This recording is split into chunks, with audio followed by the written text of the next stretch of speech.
Senhor, pedimos bênçãos por esse momento, poder estudar a Tua Palavra, poder nos alimentar da Tua Palavra. Pedimos pelas nossas famílias, pelos amigos que não puderam estar aqui hoje. Em nome de Jesus, amém. Amém. A gente está começando de novo, Gênesis 1. Né? Esse semestre a gente decidiu fazer só na segunda-feira nesse horário, que é um horário bom e não tem nenhuma aula complementar nesse horário de segunda-feira, né? Então acho que ficou bom. Então vamos começar Gênesis capítulo 1. Não pode ler 2 versículos, né? O Thiago começa. No princípio criou Deus os céus e a terra. A terra era sem forma e vazia. Havia trevas sobre a face do abismo, e o Espírito de Deus pairava sobre a face das águas. E disse Deus, haja luz, e houve luz. E viu Deus que era boa a luz, e fez Deus separação entre a luz e as trevas. E Deus chamou a luz dia e as trevas noite. E foi a tarde e a manhã, o dia primeiro. E disse Deus, haja um firmamento no meio das águas, e haja separação entre águas e águas.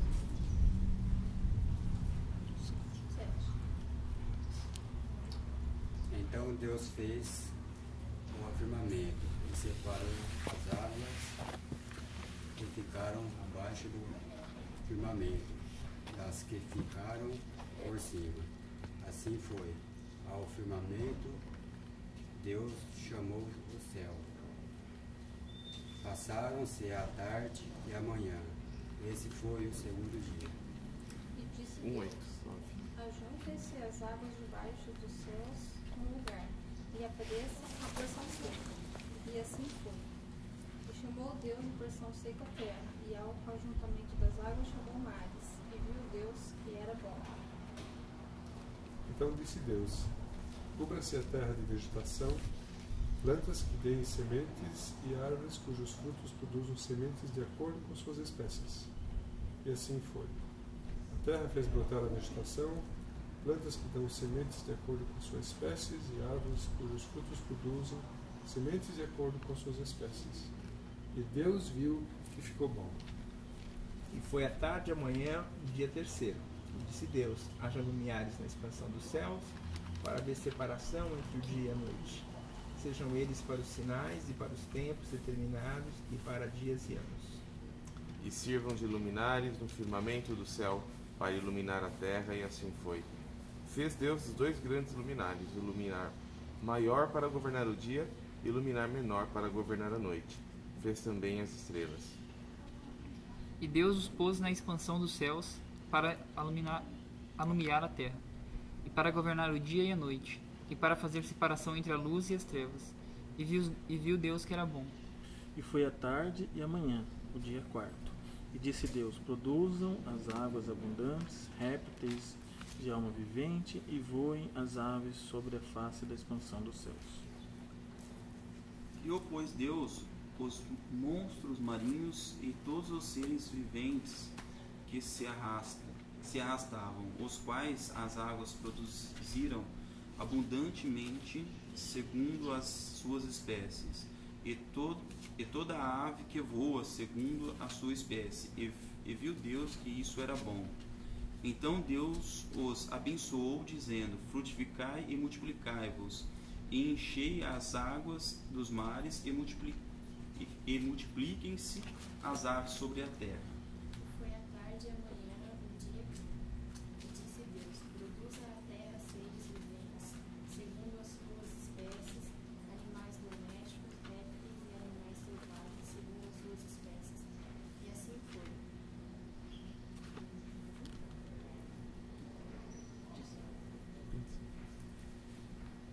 Deus fez os animais selvagens de acordo com as suas espécies.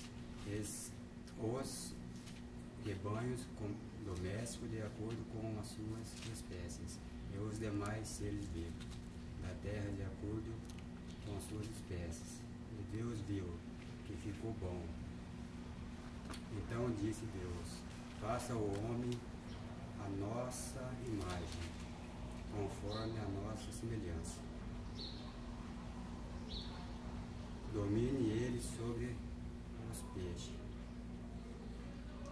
mar, sobre as aves do céu, sobre os grandes animais de toda a terra, e sobre todas as os pequenos animais que se movem rente ao chão. E criou Deus o homem à sua imagem. A imagem de Deus o criou. Macho e fêmea os criou.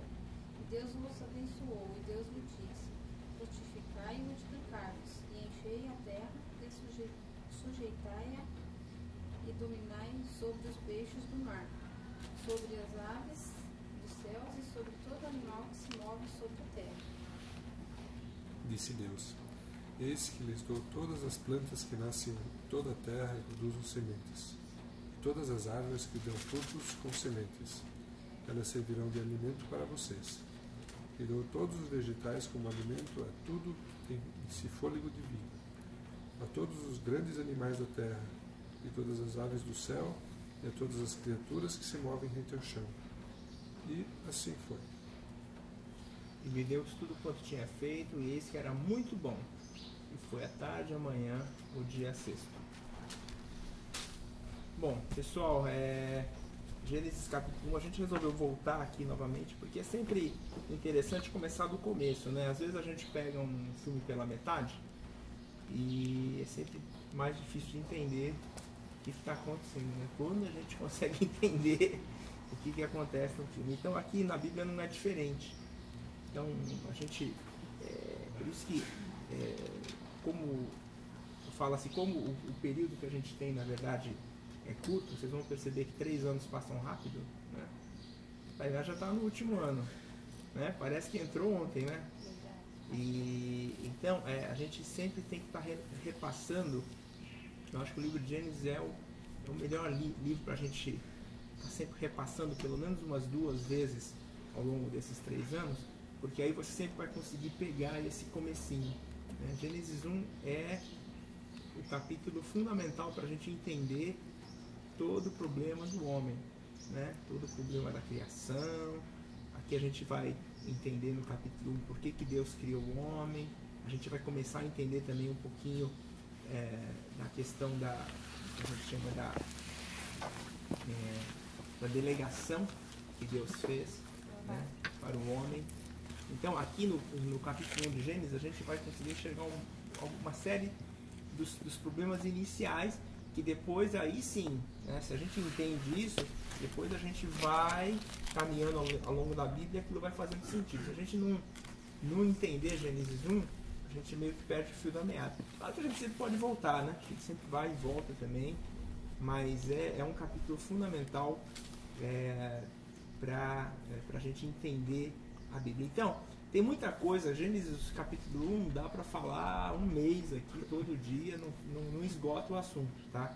E toda vez é difícil, a gente tem que escolher os temas que a gente vai trazer, né? Então a gente sempre pede para Deus, para que Deus coloque aí os temas importantes com relação a Gênesis capítulo 1. Obviamente, uma das questões fundamentais, né, que todo mundo se pergunta é por que a gente existe, por que a gente está nessa terra, né? Por que Deus criou a gente, como é que é essa história de criação, né? Então, eu vou tentar responder 3 perguntinhas hoje, né? Então essa acho que é o que dá para a gente fazer aí em 40, 50 minutos, né, de estudo bíblico.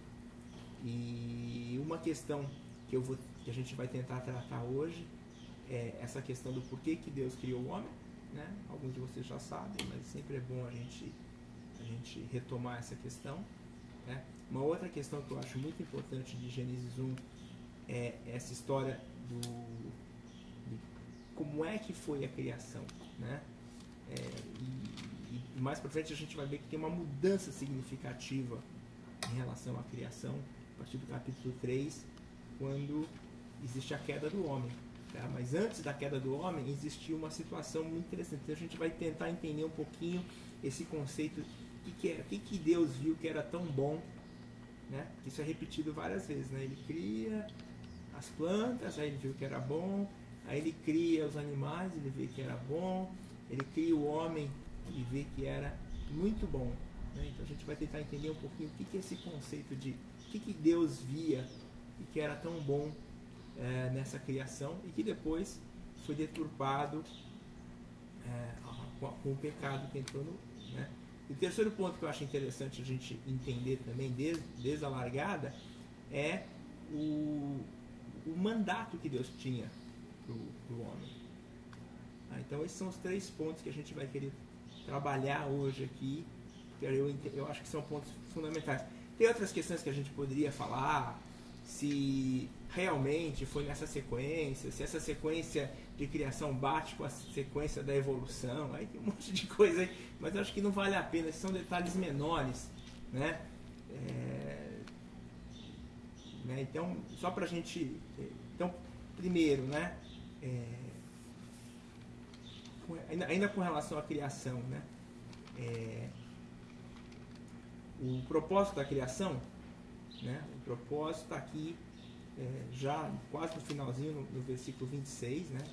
Disse Deus: façamos o homem à nossa imagem, conforme a nossa semelhança, domine sobre os peixes do mar, sobre as aves do céu, sobre o gado, sobre a terra, sobre todo o réptil que se move sobre a terra.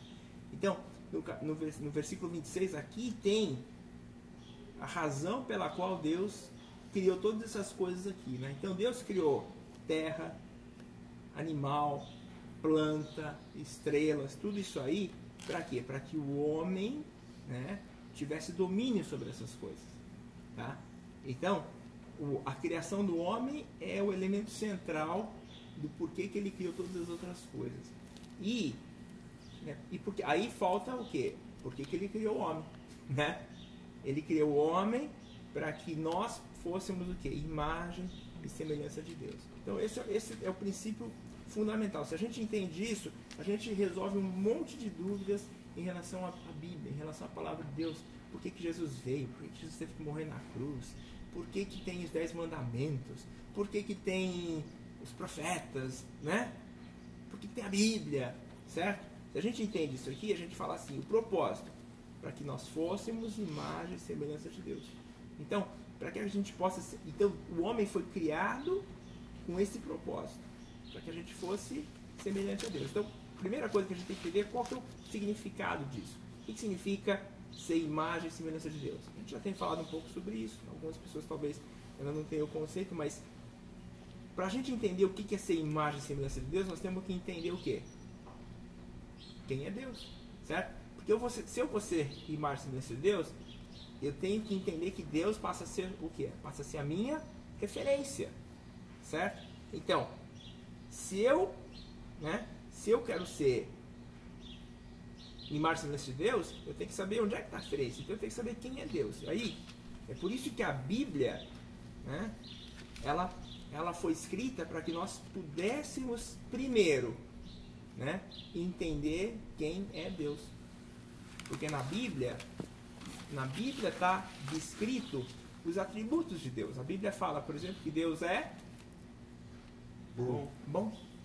Paciente. Deus é amor. Deus é paciente. Deus é justo.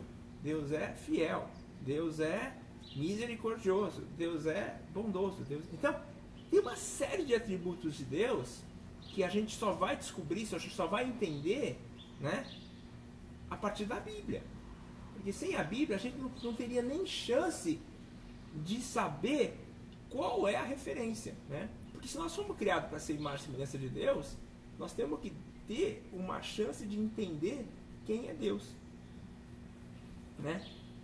Só isso? Não é só isso, certo? Mas certamente, por isso que a Bíblia, ela nos foi dada como um espelho. Por quê? Porque ao mesmo tempo que ela diz quem é Deus, qual que é o padrão de Deus, né? E qual que é o objetivo, né? Se nós fomos criados para ser imagem e semelhança de Deus, qualquer coisa menos do que isso não faz com que a gente não cumpra o nosso propósito, não cumpra o nosso destino, né? E é por isso que eu sempre falo, a melhor forma de você entender quem é Deus é você olhar para os atributos de Deus. Aí a gente faz 2 colunas, né? Primeira coluna a gente coloca todos os atributos de Deus: amor, alegria, paz, benignidade, bondade, longanimidade, e vai embora. Justiça, verdade, né? Onipotência, onisciência, e do outro lado você coloca o quê? Aquilo que Deus não é. Então você colocou amor aqui, você coloca o que do outro lado? Ódio. Você colocou paz, você coloca o quê? Conflito. Você colocou justiça, você coloca o quê? Injustiça. Você colocou verdade, você coloca o quê? Mentira. Você colocou fidelidade, Deus é fiel. Você coloca o que do outro lado? Adultério, né? E aí vai embora. Então, é muito interessante porque dessa forma a gente realmente só a Bíblia para mostrar pra gente, né, os atributos de Deus. Então, a Bíblia mostra pra gente aquilo que Deus é e mostra pra gente aquilo que Deus não é, né? A lista mais longa que a gente tem numa única passagem, né, é lá em Gálatas, capítulo 5.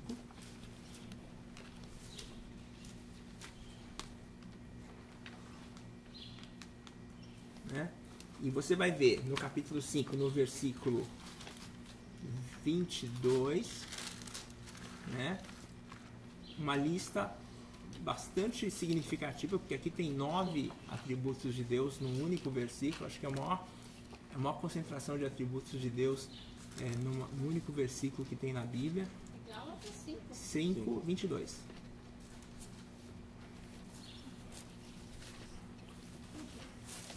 Gálatas, lá no Novo Testamento, lá no finalzinho, antes de Efésios, depois de Coríntios, tem o livro de Gálatas. Gálatas, Efésios, Filipenses, Colossenses. Tem que ajudar ele lá, Tainá. Mais pra trás. É no 6, no 5. É no 5. 22, 5, 22. Pode ler pra gente, Marcinei. Lá no final. Isso. Mas o fruto do Espírito é caridade, gozo, paz, longanimidade, benignidade, bondade, fé, mansidão, temperança. Legal. Tá vendo? Aqui nós temos 9 frutos do Espírito, né? Que ele chama fruto do Espírito. Agora, lá no versículo 19, Marcelo, lê pra gente as obras da carne. 19, 20 até o 21. Porque as obras da carne são manifestas, as quais são prostituição, impureza, lascívia, idolatria, feitiçarias, inimizades, porfias, emulações, iras, pelejas, dissensões, heresias, invejas, homicídios, bebedices, lutonarias e outras semelhanças a estas, acerca das quais vos declaro, como já antes vos disse, que os que cometem tais coisas não herdarão o reino de Deus. Então, aqui a gente está vendo, é mais ou menos isso que o apóstolo Paulo está fazendo. De um lado ele coloca as obras da carne, que são as características que ele coloca aí, e do outro lado ele coloca o quê? Fruto do Espírito. Você vai ver que eles são opostos, né? E o nosso chamado, quando a gente foi criado por Deus, é que a gente pudesse manifestar aquilo que está no versículo 22 e não aquilo que está no versículo 19, 20 e 21. Certo? É isso que Deus quer para cada homem e mulher que foi criado nesse mundo. Por quê? Porque é isso que estava proposto lá em Gênesis capítulo 1. Né? Que nós fôssemos o quê?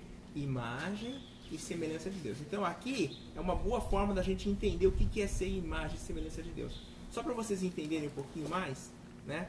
Pega os 10 mandamentos, por exemplo. Né? Muitas pessoas chegam para mim e falam assim, não entendo como é que é essa história dos 10 mandamentos. Mesma coisa, se você olhar os 10 mandamentos, né? Eles descrevem, né? Vamos lá abrir lá nos 10 mandamentos. Está lá no livro de Êxodo, capítulo 20, né? Se você olhar para os 10 mandamentos, Êxodo, lá no Velho Testamento, lá no comecinho. Depois de Gênesis. Depois de Gênesis, é o próximo livro depois de Gênesis. Êxodo qual? Capítulo 20. Tá? Lá estão os 10 mandamentos. Certo? 10 mandamentos, as pessoas sempre têm uma dificuldade de entender por que Deus deu esses 10 mandamentos. Né? E de uma certa forma, as pessoas acabam idolatrando os 10 mandamentos, achando que os 10 mandamentos são coisas assim, mágicas e tal, né?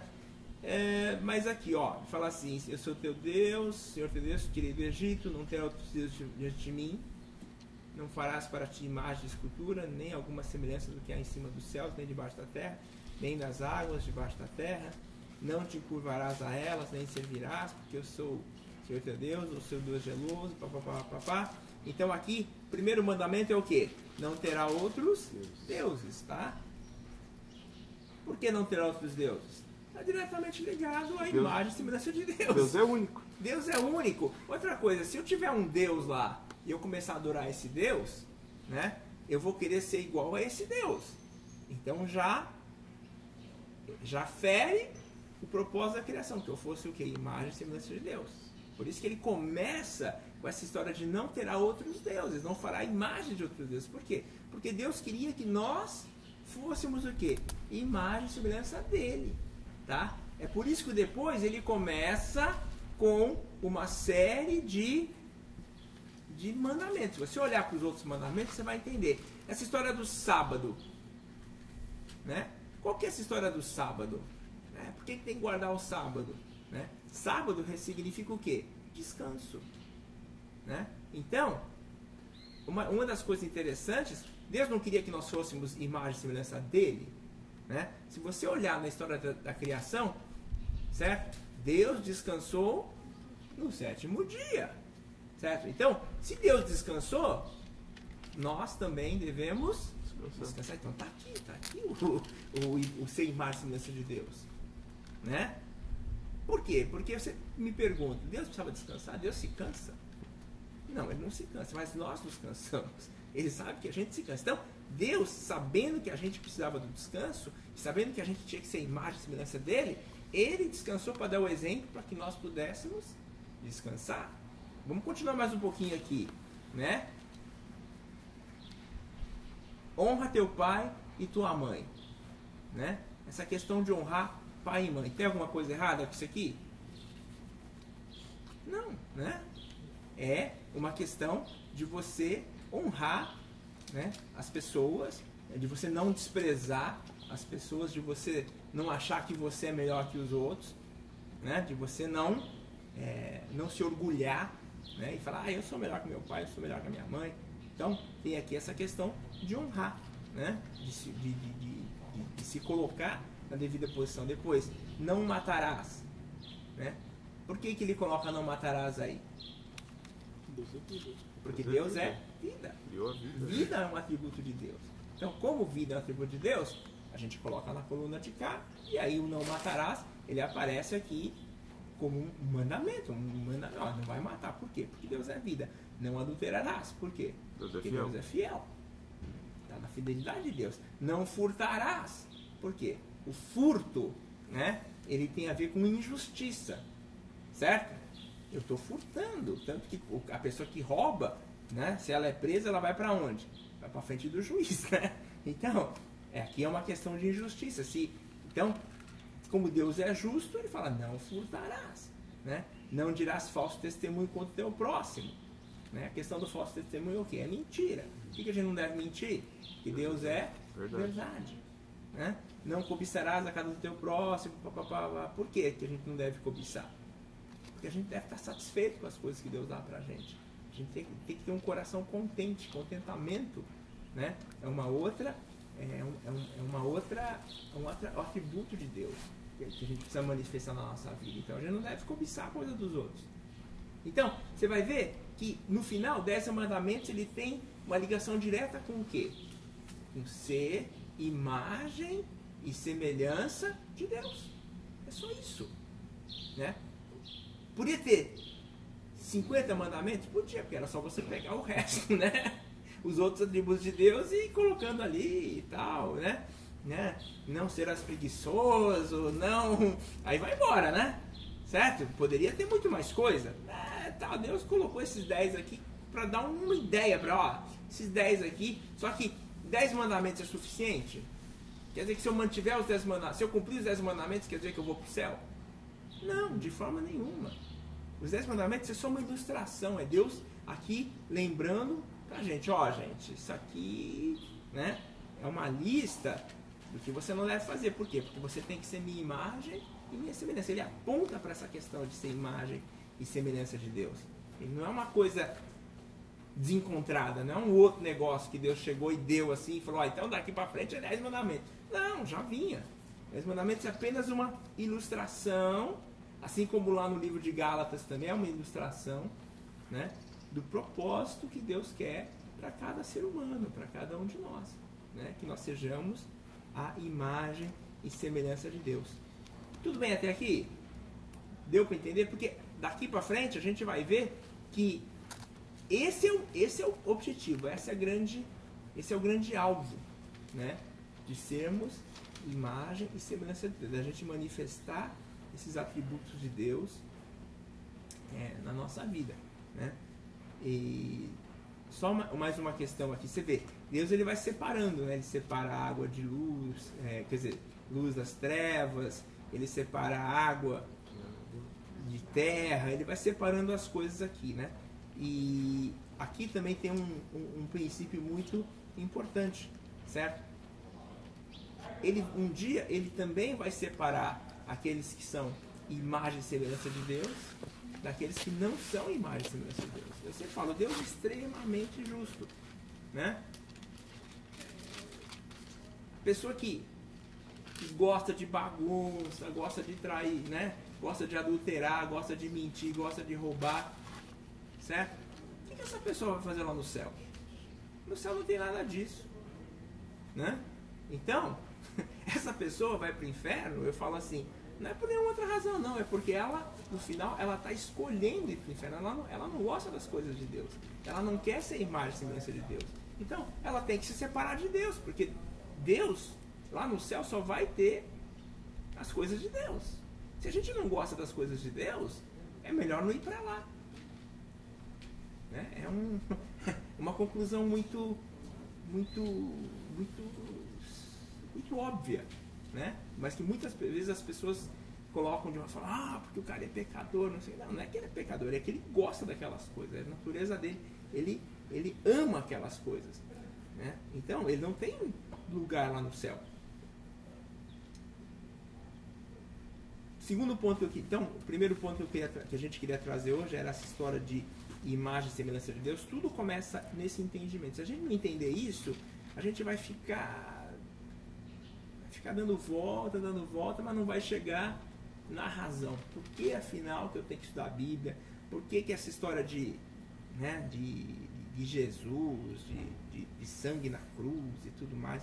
E a gente vai falar um pouquinho, que é o meu próximo ponto, né? O segundo ponto, ele continua aqui no versículo 26.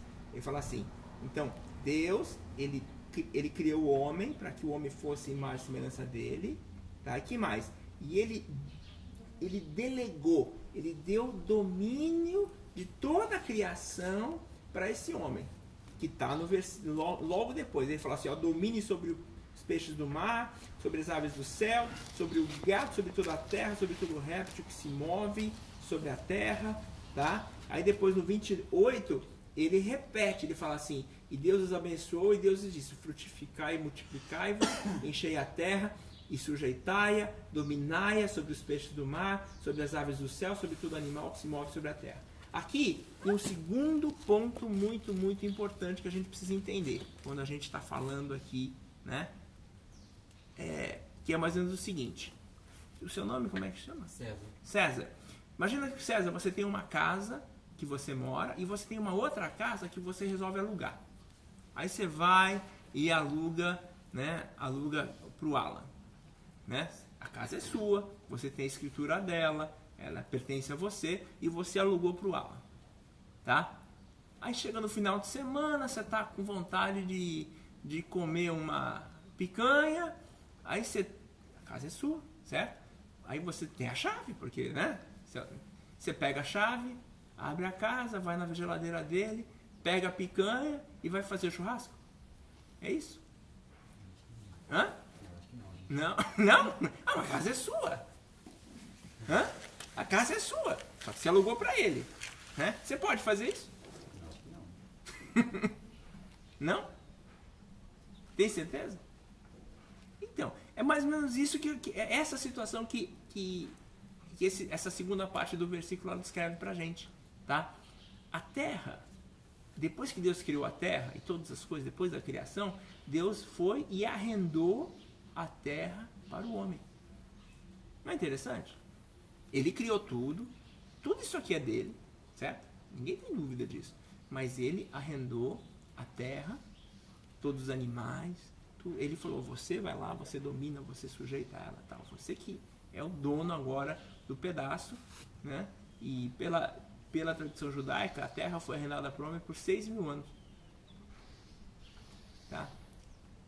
Então, durante esse período, né, Deus, mesmo ele sendo dono da casa, mesmo ele sendo dono de tudo isso aqui, ele não pode chegar aqui e ir na geladeira do Alan, pegar uma picanha para ir fazer churrasco. E a gente vai ver isso. Né? Isso é uma das questões fundamentais, né, dessa relação entre Deus, né, e o homem. Uma das coisas que a gente vai ver ao longo desses estudos aqui de Gênesis é que Deus, quando ele vai fazer qualquer coisa aqui na Terra, primeiro ele pede, né, concordância do próprio homem. Então, quando ele foi destruir a terra, quando ele foi mandar o dilúvio, a gente vai ver isso daqui a pouquinho, né? Ele teve que pedir concordância de algumas pessoas. Por exemplo, do pai do Matusalém, né? Porque o pai do Matusalém deu o nome para o Matusalém, né? O que ele falou? Quando esse menino morrer, virá a destruição. Então, ele concordou. Não só ele concordou, como ele deu o nome para o filho e ainda marcou a data, né? A data da destruição, a data do dilúvio seria quando o Matusalém morresse, né? Quando Deus quis destruir Sodoma e Gomorra, o que ele teve que fazer? Ele foi lá e simplesmente mandou os anjos e destruiu? Não. Ele teve que falar com Abraão, Abraão, eu vou destruir lá, hein?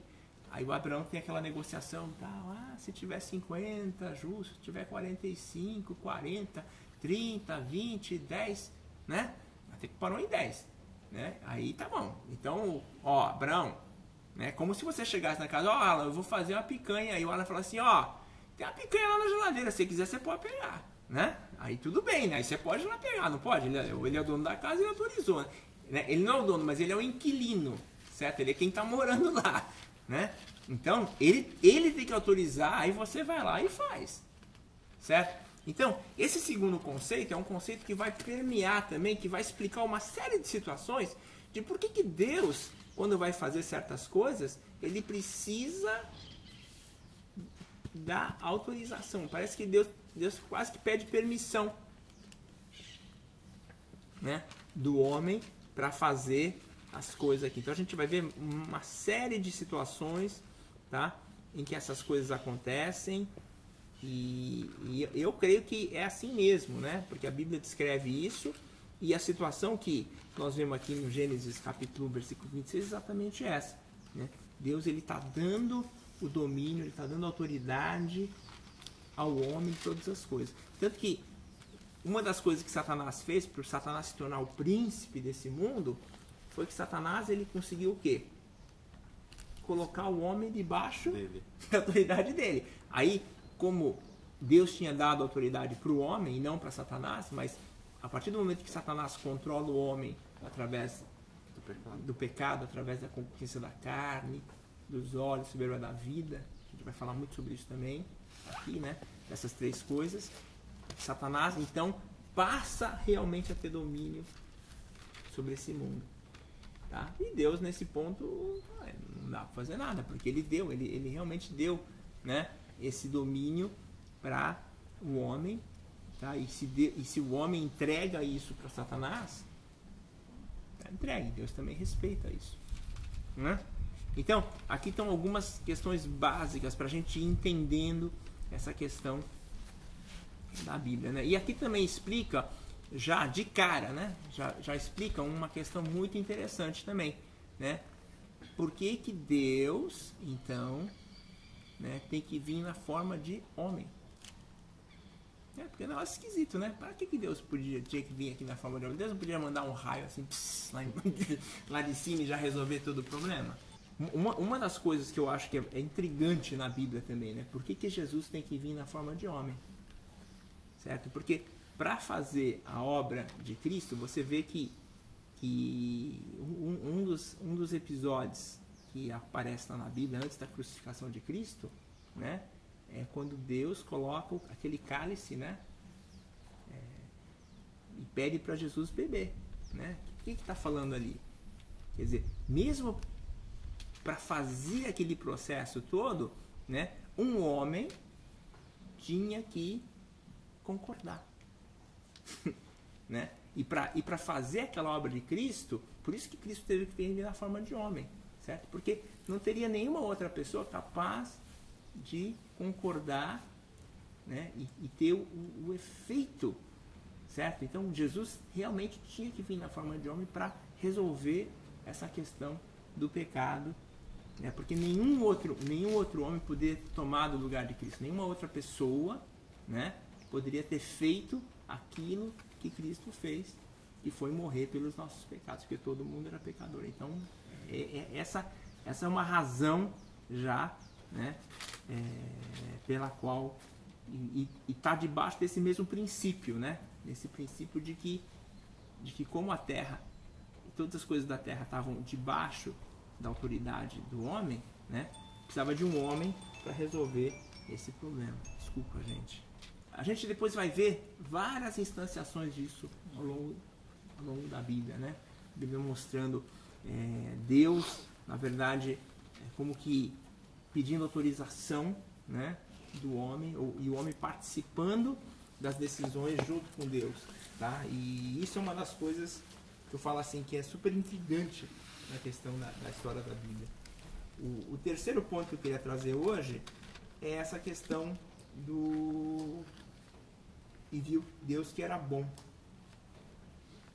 né? Então eu tenho uma pregação, até passei para alguns de vocês, você já deve ter visto isso via internet, né? Mas eu acho que esse é um momento legal da gente trazer o conceito aqui, né? E a melhor forma da gente entender isso é olhar para aquela passagem do jovem rico. Não sei se eu vou achar aqui agora, não lembro onde é que tá. Aqui, ó. Marcos, capítulo 10, versículo 17.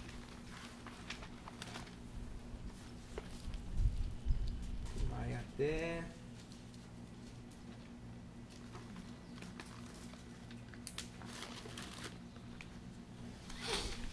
Pode ler até o 22. 17 e 22. Quem que achou aí? Thiago achou? Uhum. Marcos 10, 17. Pode ler. Pondo-se Jesus a caminho, correu para ele um homem que, ajoelhando-se, perguntou-lhe: Bom mestre, que farei para herdar a vida eterna? Respondeu-lhe Jesus: Por que me chamas bom? Ninguém é bom, senão um só, que é Deus. Sabe os mandamentos: não adulterarás, não matarás, não furtarás, não dirás falsos testemunhos, não defraudarás a ninguém, honra teu pai e a tua mãe. Ele respondeu: Mestre, tudo isso tenho guardado desde a minha mocidade. Jesus, olhando para ele, o amou e disse: Falta-te uma coisa, vai, vende tudo que tens, dá-o aos pobres e terás um tesouro no céu. Então vem e segue-me. Mas ele, contrariado com esta palavra, retirou-se triste, porque possuía muitas propriedades. Então, vamos tentar entender um pouquinho esse contexto, né, dessa passagem do jovem rico. Não sei quantos de vocês já tinham ouvido falar dessa passagem? Todo mundo? Éder não. Tá? Então já está apresentado. Então vamos ver, Éder, você que nunca tinha ouvido falar, qual que é o contexto desse texto aqui? Me dá um resumão do que está acontecendo aqui nessa passagem. Não, ele faz tudo certo, menos, vamos falar assim, na hora de dar para os outros o que ele tem, ele já não quis. Então já Deus deu o que ele fez, e ele não teve a coragem de dar o que ele tinha para os pobres. Tá bom, vamos tentar entender. Essa é uma boa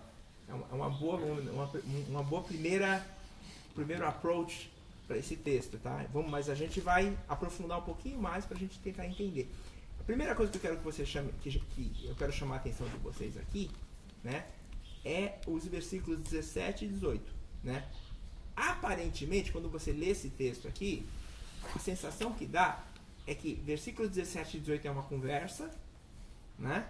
E versículo 19 até o 22 é uma outra conversa, que é mais ou menos a conversa aí que o Éder está falando para a gente. Não é isso? Né? Primeiro, mas que história aqui? Como assim? Ah, bom mestre, que farei para herdar a vida eterna? Jesus já vem assim e dá aquela pá assim no cara, né? Tipo assim, por que me chamas de bom? Ninguém é bom senão só que é Deus. É um negócio esquisito, né? Ao invés de ele responder direto lá e tal, parece que depois que ele engrena no 20, ó, respondeu, ó, né? No 19, não adulterarás, não matarás, não furtarás. De onde é que ele está tirando isso aqui? Dos 10 mandamentos, a gente acabou de ver, né? Do tal do ser imagem e semelhança de Deus, tá? Então, mas tudo bem. No 19 parece que ele engrena a conversa, mas no 17 e 18 parece que é um negócio meio descabido. Dá uma retrucada. Uma retrucada, uma retrucada meio fora de, né? Fora de contexto, né? Mas esse que a gente vai ver. Não tem nada fora de contexto aqui. Jesus nunca faz nada fora de contexto. Então, por isso que eu quero fazer um link entre o que nós vimos aqui no Gênesis capítulo 1 e esse texto aqui. Em Gênesis capítulo 1, olha que interessante. Quantas vezes Deus fala que era bom? Várias. Tá? Vamos contar aqui. Né? Versículo 10, e viu Deus que era bom. 4 já, e viu que a luz era boa. É verdade. Que a luz era boa. 4 no 10. Depois no 12, viu que era bom. Depois, que mais? Onde mais que ele viu que era bom? No 18, viu que era bom. No 21, viu que era bom. Né? Assim foi. No 25, viu que era bom. Né? E depois, no 31, viu que era muito bom. Tá? Não era isso? Olha que interessante. Toda a criação de Deus era muito boa. Né? E quando você chega aqui em Gênesis 17, 18, quer dizer, Marcos 10, 17 e 18, o que Jesus fala? Deus é bom. Só Deus, Só né? Deus é bom. Olha que diferença. Lá tudo era bom. Aqui só Deus é bom. O que aconteceu nesse meio termo aí? Um tal de pecado entrou no meio. O que aconteceu? Né? O que aconteceu? Então, tem alguma coisa que aconteceu. Certo? Que a gente vai ver que é o pecado. Mas vamos entender um pouquinho mais. Olha aqui. No hebraico, né, a palavra bom em hebraico, ela significa uma casa cercada e segura. Isso é bom, pela definição de Deus. Né? Uma casa cercada e segura. Né? Então, o que está dizendo aqui? Que casa cercada e segura que você imagina aqui quando Deus fala que está tudo bom aqui? Né? Se a gente trocar por esse conceito aqui, Deus criou a terra, por exemplo, no 10, chamou a porção seca a terra, o ajuntamento das águas chamou mares, e viu Deus que era bom. E viu Deus que era o quê? Uma casa cercada e segura. Por quem?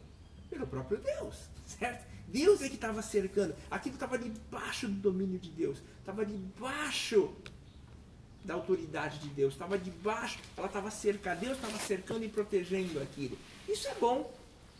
Esse é o conceito de bom. Então a gente começa a entender um pouco mais. Aí você vai nos outros versículos, se você substituir por uma casa cercada e segura, você vai vendo o quê? Tudo que Deus foi criando era muito bom. Por quê? Porque estava tudo cercado e seguro debaixo do próprio Deus. Né? Inclusive quando Deus ele delega toda essa criação para o homem. Né? Como o homem também está debaixo de uma casa cercada e segura por Deus, né? Deus está cercando e dando segurança para o homem, e o homem tem toda a autoridade sobre as outras coisas, tudo continua o quê? Cercado e seguro por Deus. Não é isso? Esse é o conceito. Certo? acontece quando o homem, então, peca? Né? E aí tem que entender uma outra palavrinha em hebraica, que é a palavra mal. Né? Porque o bom, certo? O conceito de bom no hebraico é uma casa cercada e segura. Sabe qual é o conceito de mal em hebraico? É a palavra ra. A palavra ra em hebraico significa a cabeça do homem sabe. Então, o que é o mal? O que é o mal? Vamos raciocinar um pouquinho. O que é o mal, então, para Deus? Do ponto de vista de Deus. É quando o homem deixa aquela casa cercada e segura, representada pelo próprio Deus, e ele resolve fazer o que quiser. Ele resolve usar sua própria sabedoria. É isso. Isso é o mal.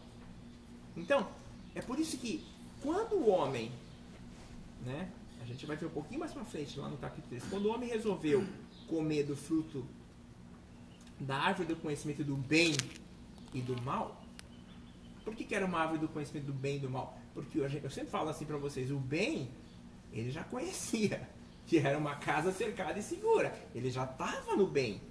Na verdade, quando ele comeu da árvore do conhecimento do bem e do mal, o que ele conheceu de fato? O mal. O mal.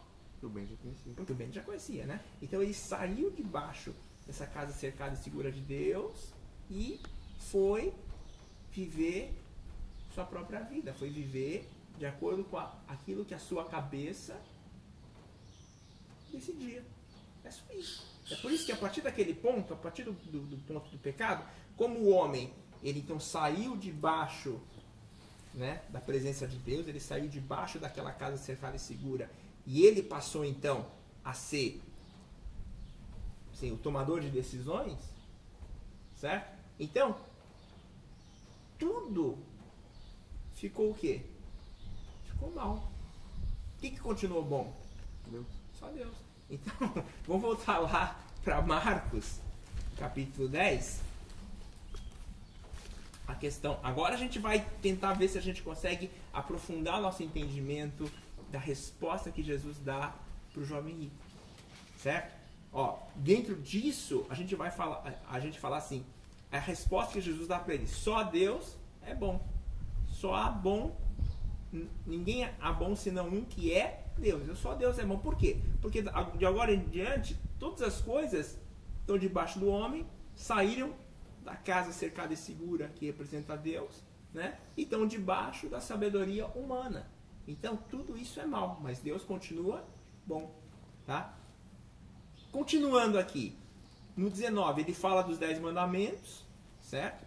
O jovem rico fala assim, ó, eu guardei tudo isso aí desde minha mocidade. Legal. Nota 10 para ele, certo?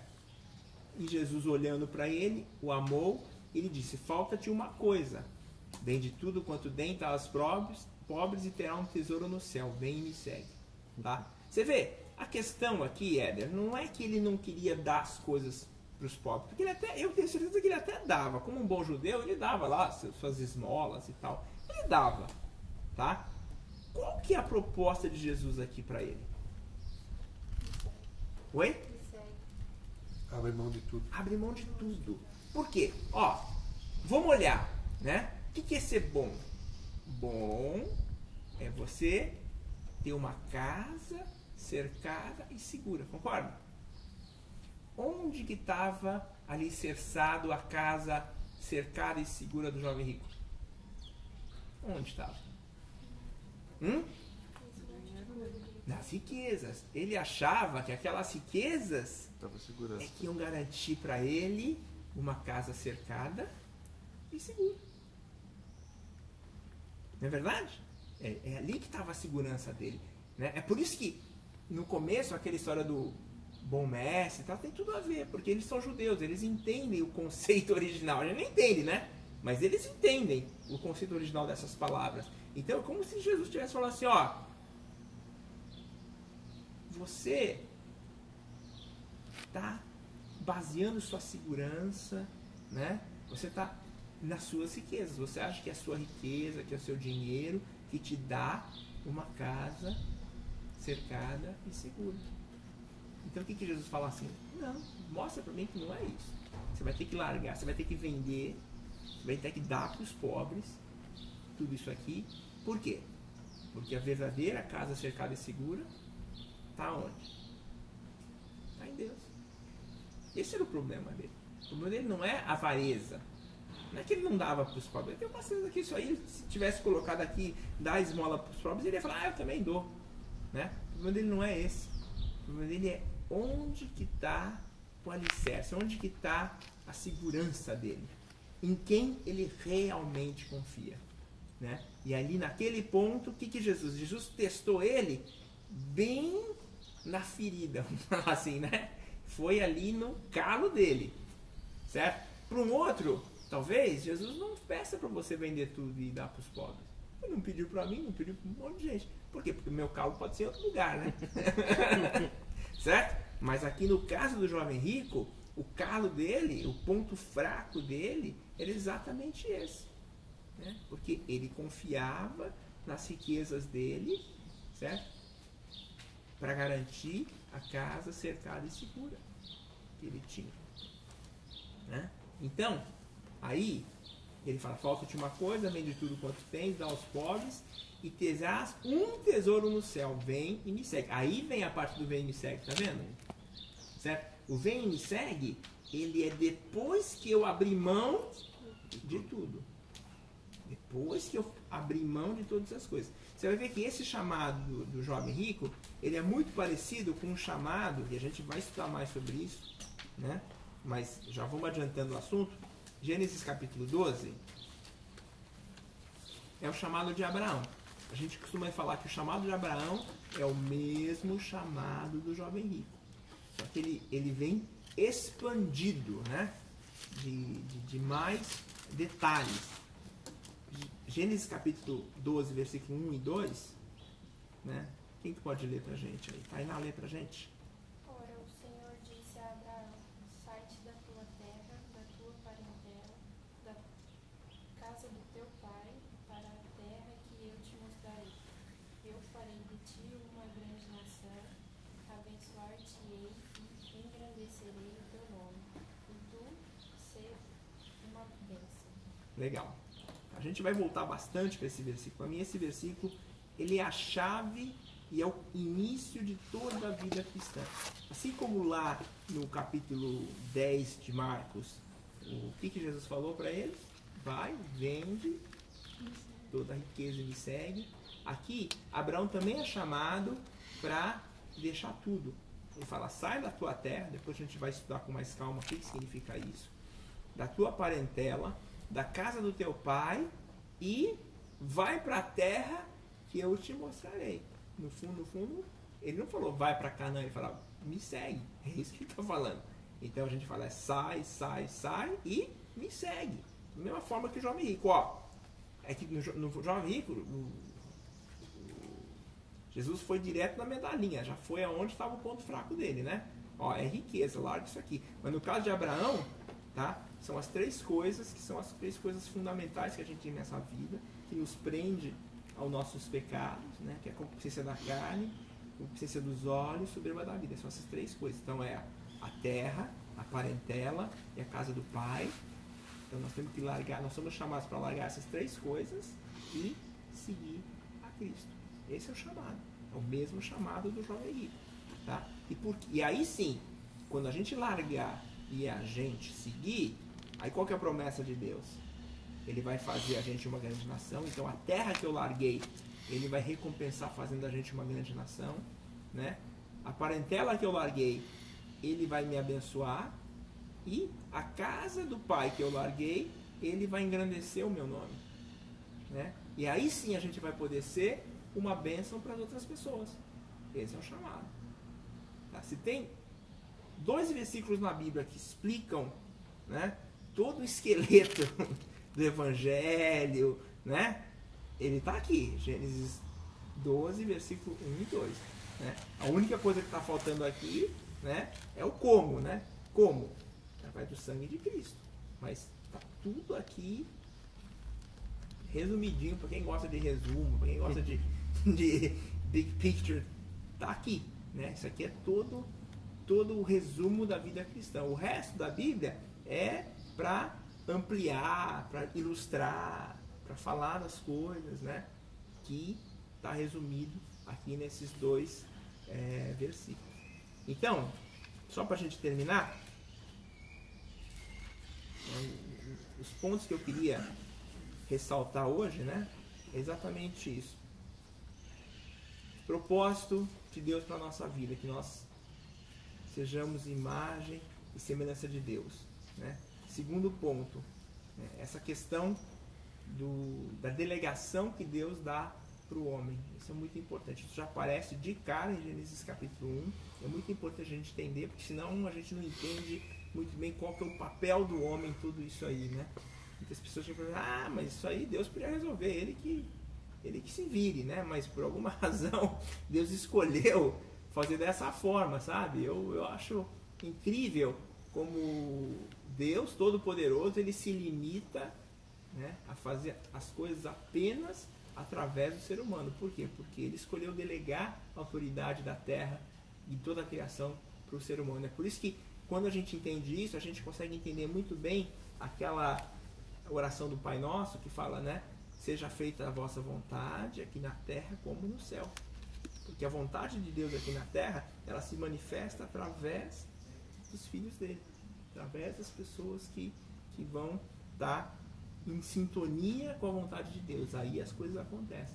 Quando não tem ninguém para estar em sintonia com Deus, é impressionante, mas as coisas muitas vezes não acontecem. Deus vai ter que arrumar outro para ser o parceiro dele nessa obra aqui na terra, né? E o terceiro ponto é exatamente essa questão de ser bom. Todo objetivo, né, é a gente voltar para esse estado de bom.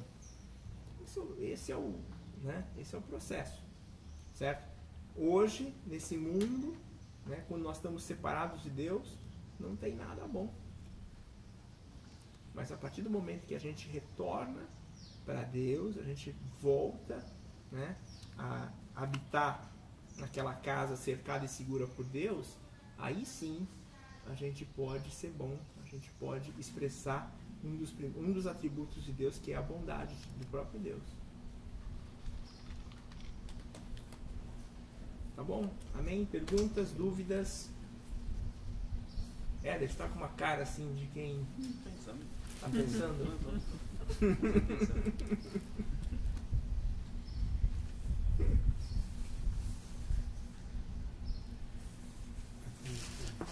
Esse capítulo é extremamente condensado, né? Se Deus desse só isso aqui pra gente, não desse tanta repetição depois, a gente teria que ser virado do mesmo jeito, né? Mas ele é gracioso e nos dá um monte de detalhes, expande, explica de 100 maneiras diferentes para a gente realmente não tenha desculpa, né? De achar que não entendeu, né? Não, mas é impressionante mesmo. Um comentário, Thiago, Sara? A pergunta que eu tenho é no versículo 28, né? Que Deus os abençoe, eles disse, sejam férteis e multipliquem-se, encham e subjuguem a terra. É uma repetição do 26, né? Ele só está repetindo. Mas isso já cerrou hoje? Não, de forma nenhuma. Infelizmente, o homem...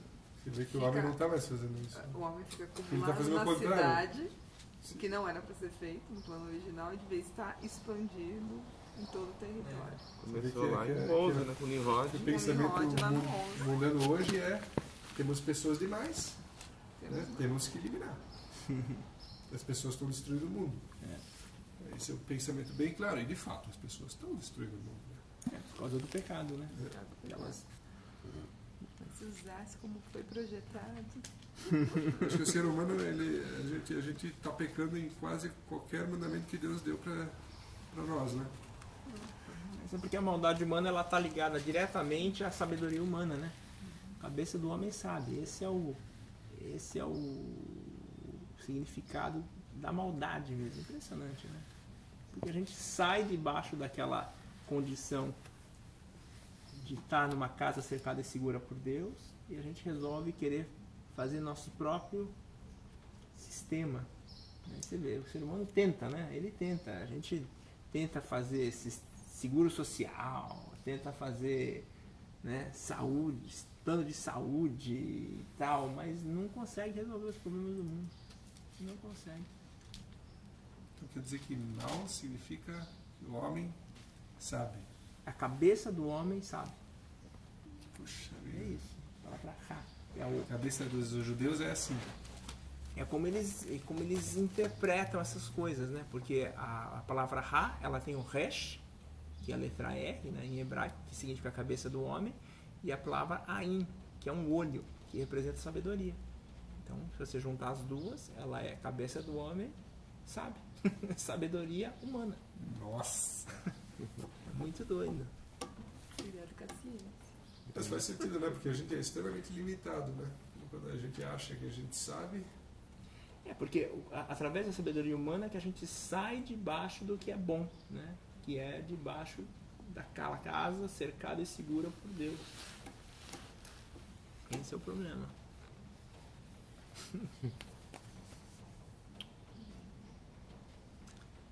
Amém? um amigo meu lá nos Estados Unidos, ele falou assim que pega o QI médio das pessoas é em torno de 80, 120, né? Esse é o QI médio. Aí tem algumas pessoas assim com QI excepcional, tipo Uhum.